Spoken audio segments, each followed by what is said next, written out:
The agency calls it an acceptable margin of error, but in the dark of your living room, that margin feels like a canyon that Katsky and Ajira are still trying to scream across. When the hero masks finally slip in the safety of your home, how do you anchor two men who are used to being the world's shields when they finally stop fighting their own grief and let the exhaustion take over? The door to the apartment opens with a sound that feels too loud for what you're all carrying. Katsky goes in first. He doesn't take off his boots the right way. He just yanks them off and leaves them crooked by the mat, which he never does.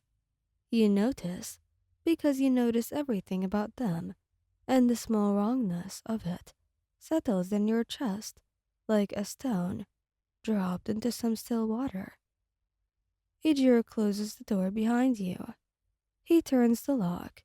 He stands there for a second, with his hand still on the deadbolt, like he's trying to remember what comes after that. Hey, he says softly, and neither of them answers. The debrief had lasted 2 hours. Each sat in plastic chairs under fluorescent lights, while someone in a suit explained what went wrong, what couldn't have been predicted, what fell outside the acceptable margin of your error. You'd listened, you'd nodded when you were supposed to nod, you'd signed forms. Two people hadn't come home, a father and his teenage daughter, trapped on a collapsed floor, while the building ate itself from below. Ajira had reached the girl first, gotten his hands on her wrist, logged his hardening around her, and then the secondary collapse had happened, and the debris came down in a wave, and he'd had to let go, or he would have gone down with it. Katsky had blasted through 3 walls trying to reach the father. He'd gotten close enough to see him, and not close enough to reach him. You know this because you saw all of it. You had your own set of failures to carry home, though you've tucked them somewhere quiet for now, because right now, the two of them need something more than your own grief. Katsky sits on the couch without turning on the light. He's still in part of his costume, the bracers, the gauntlets stripped off his body. His hair is a mess. He's staring at the middle distance, with his jaw set so tight you can see the muscle working in his cheek. He's sat next to him, not too close, just there. He doesn't look at you. Don't. I'm not doing anything. You're going to say something. I'm not. A long silence, and then, very quietly, I saw him. His voice comes out, rough-edged, not the way his anger usually is. This is a different texture entirely. He was right there. If I'd been 30 seconds faster. Katsky. I said don't. He finally looks at you, and his eyes are red-rimmed and furious and devastated all at once. Don't tell me it wasn't my fault. Don't tell me I did everything I could. I don't want to hear that right now. And so you don't say it. You reach over and put your hand over his, and you leave it there. He turns his palm up after a moment. His fingers close around yours, hard. Ajira's in the kitchen. Ajira's in the kitchen. You find him there when you go to get water, standing at the counter, with both hands braced on the edge, head dropped forward, still in full costume. There is dried blood on his shoulder, from where a piece of concrete caught him during the second collapse. Iji, I had her, Ryan. His voice cracks on the word. He doesn't lift his head. She was scared, and I had her, and I I told her she was going to be okay. I looked right at her and I said, "You're going to be okay." He goes quiet.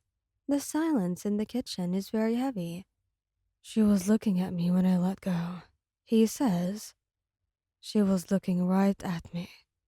He crossed the kitchen and wrapped your arms around him from behind. He's much bigger than you. It probably doesn't feel like much, but you hold on tight anyway, your cheek pressed against his back, and you feel him exhale. This long, shaking thing that doesn't sound anything like his usual easy breathing. He couldn't have held on. You say, he would have gone down and it wouldn't have been better for her. I know. A pause. I know that. It doesn't help. Yeah, I know it doesn't.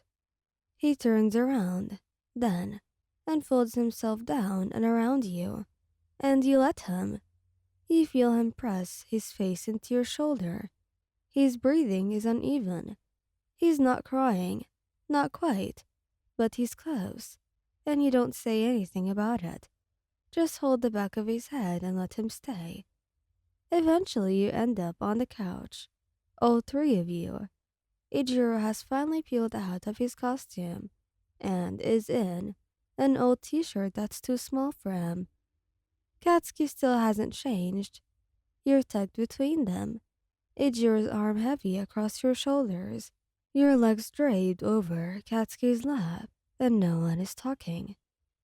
The apartment is dark, nobody turned on the lights.